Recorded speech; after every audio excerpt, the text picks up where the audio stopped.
Hello everyone, welcome back. I hope you're doing wonderful. This week I'm starting my art portfolio. I got inspired by a drawing I did a while ago and I knew I was going to paint it, so I created this little design digitally, I think about over a month ago now, and it's time to paint it. So first we are going to do a little study per usual. I think I do this just about every week because I feel like I'm always rusty with painting, mostly because I haven't figured out how to paint consistently yet. It's always difficult to make time on a daily basis because, well, it's time consuming. Whereas drawing, I only need a notebook and pen, and I don't necessarily even need to be home. So that is something I'm still working on. If you guys have any tips, please let me know. I do think it's partially because starting a new project is a little daunting, and changing my mindset is probably the first step to this goal. But yeah, let's just jump into this painting. I have been a little obsessed with this vibrant pink underpainting lately. To be honest, painting on this base color is pretty tricky because the color looks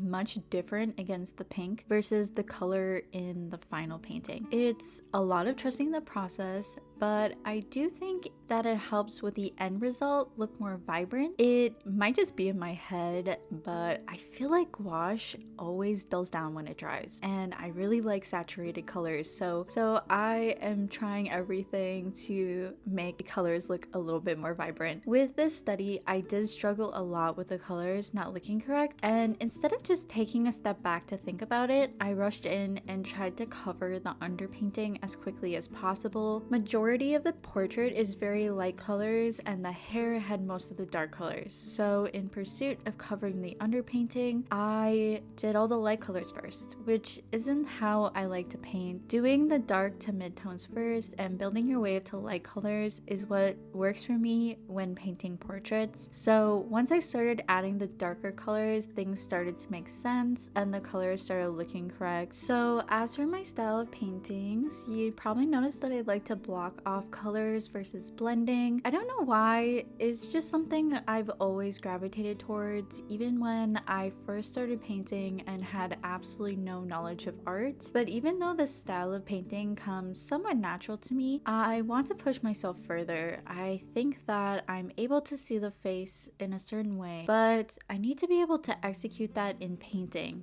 and decide how I want to portray certain features and create a somewhat realistic look while keeping things simple. This will probably get easier as I continue to learn anatomy and consistently paint. I do see other artists do this so well, and it definitely keeps me motivated to learn. I think what I love most about being an artist is to be able to show my view of the world to others. There's something so special about that, and it definitely keeps me dedicated to creating.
Alright, we are actually starting the painting. I'm so excited to share this process with you guys. I decided to paint this on Arches watercolor paper, 9 by 12 inches. I ideally wanted to paint this a lot bigger. Maybe one day I'll be able to paint on larger canvas, but I really wanted to use the materials I had, especially because the Arches paper is good quality and 9 by 12 is the correct ratio to my original design. So I felt like spending money on more art materials was just really unnecessary. I did do the design digitally at first. I do this for pretty much every painting. It allows me to play around with color and composition before jumping into the painting, especially since watercolor paper and gouache isn't as easily reversible as some other mediums. When I was painting with oil paints mainly, I never really did this and just jumped right into it because I knew I'd be able to reverse my mistakes quite easily. But now I am extra precautious because I don't want to ruin the watercolor paper. Also, I'm not a pro at color theory by any means, so it takes me a while to set on a color scheme that fits the general vibe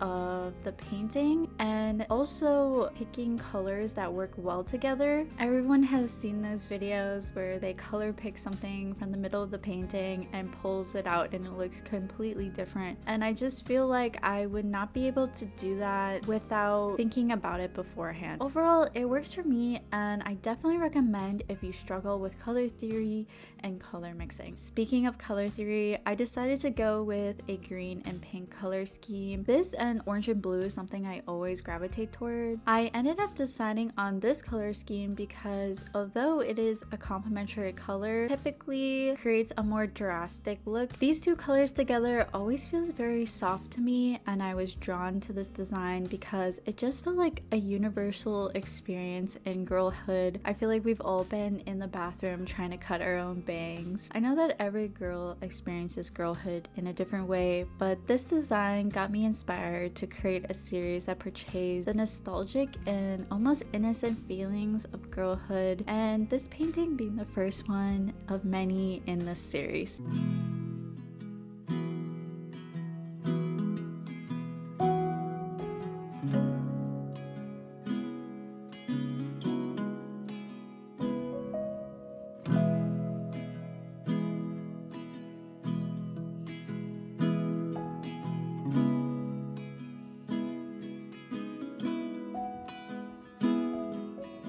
Alright, I just wanted to talk a little bit about why and how I decided to start making an art portfolio. I have been taking art seriously for almost 3 years now, which is so crazy to think about. And what I mean is that I decided to dedicate time almost every day to learning and growing my art skills while trying to find my voice as an artist. I want to be transparent and say that there were a lot of ups and downs, but I am to the point where things are just clicking. Although I still have a lot to learn, I want to take steps towards making art that represents me as an artist and have a body of work that shows my style and what I am about. I have been scared to commit to this endeavor, and I feel like I've been holding myself back, telling myself that I'm not ready, but I know that I am now. I think there is a saying that magic happens when opportunity meets readiness, and I want to be fully prepared when that opportunity happens. I think that I'll most likely create that opportunity for myself at some point, but we can only take it one step at a time. Also, I just want to say that even though I'm sharing my personal time frame of my art journey, everyone is different. Some artists become successful right away and others take longer, and that doesn't mean one is better than the other. We are all on our own journey. I like to think that I'm on a road, and yes, I could compare myself to others on their road, but I can't cross over, so I might as well just focus on what is ahead of me.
This is one of the only paintings I've done with a detailed background. I don't think it has interested me until recently to add a background, but I enjoyed it quite a bit. I think it adds a story to the painting and helps create a mood. It did take a lot more work, so it's not something I will probably do often, but I'm going to try to implement more backgrounds into my work. Maybe I'll do a large painting once a month or so, but with this background, I added a lot of plants just because I love to keep plants in my bathroom too. They honestly thrive in the bathroom. That's where they're happiest. So I wanted to add it to her bathroom as well. She definitely seems like a plant girly. This is the first time I have ever painted plants and it was so much fun. I am super proud of these plants. I don't know why, but stylized plants are so cute to me. They always remind me of the game Life is Strange. I don't even know if there are plants in that game, but it just reminds me of it. It gives off the same chill vibe or maybe even a similar art style. But yeah,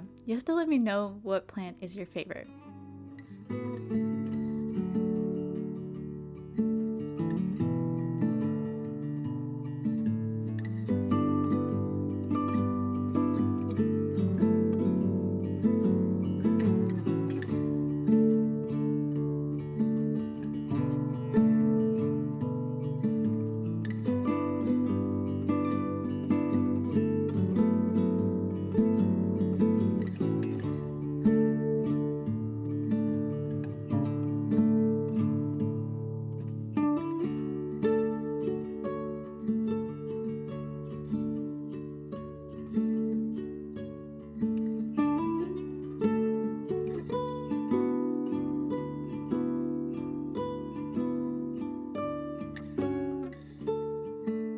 This is the end of the video. Thank you guys so much for watching. I really appreciate it. I will see you guys very soon. Bye!